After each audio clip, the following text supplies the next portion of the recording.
This winter, I went home to California. I sat in the passenger seat of my family's car, and I was shocked. It was the most comfortable seat I had ever sat in.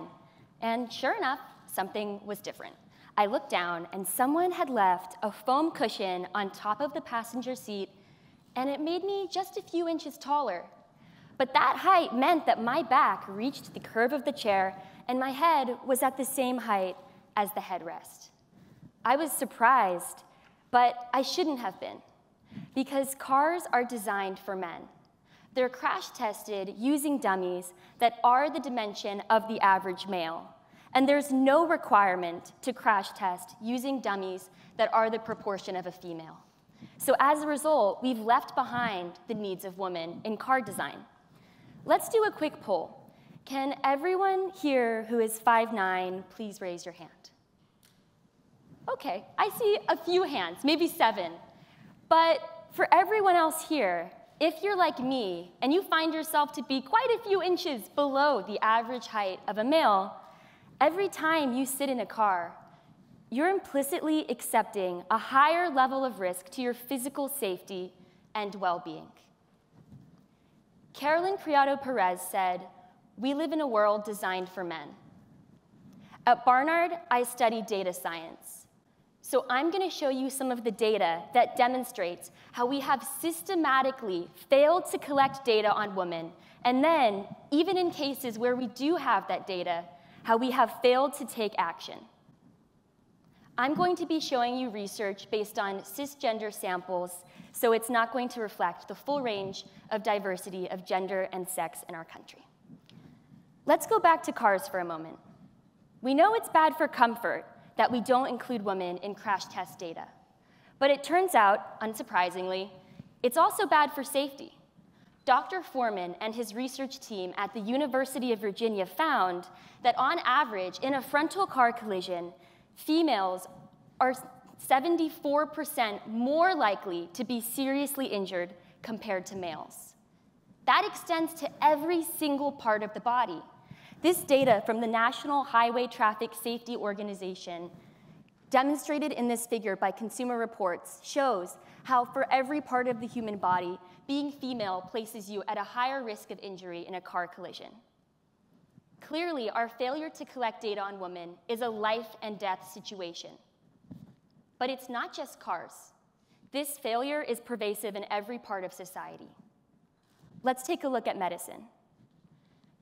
The majority of medications sold today were never tested on females. Congress tried to change this in the 90s. They passed a law that said all drug trials that want to receive NIH funding must include females in their samples.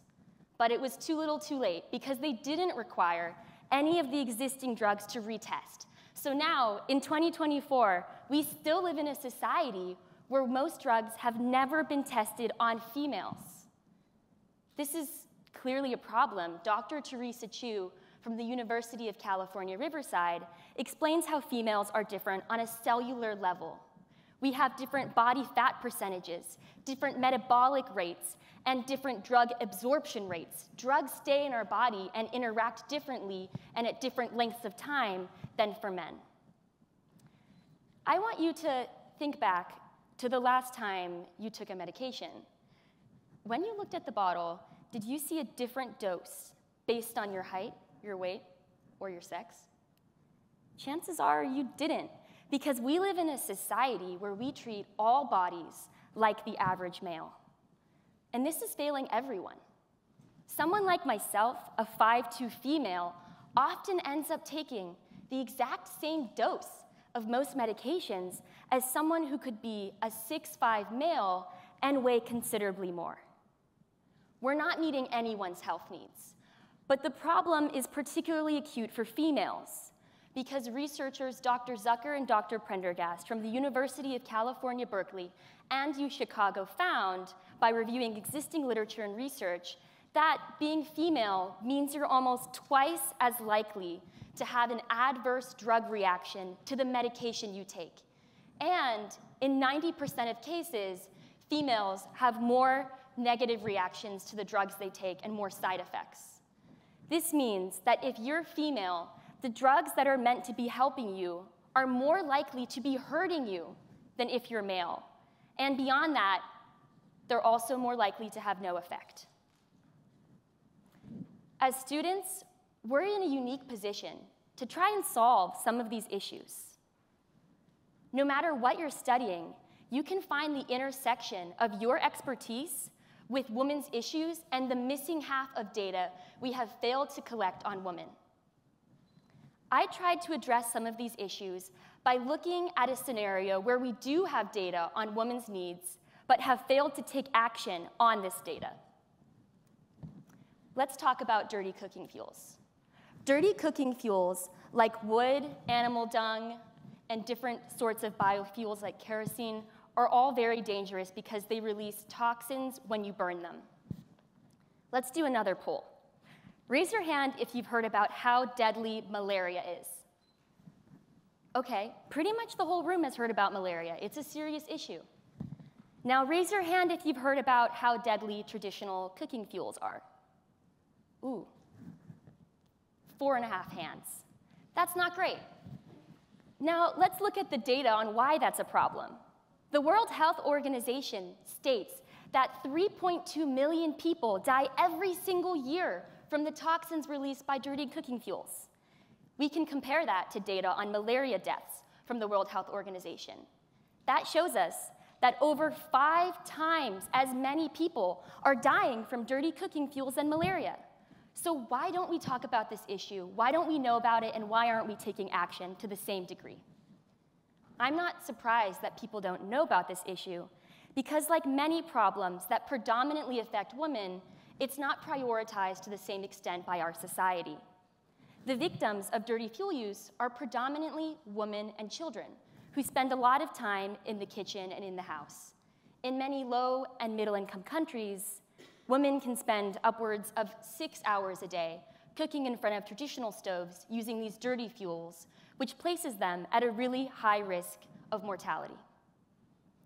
As a student, in my machine learning class last year, I tried to address this by developing 4 machine learning models that forecast which households use clean and dirty cooking fuel.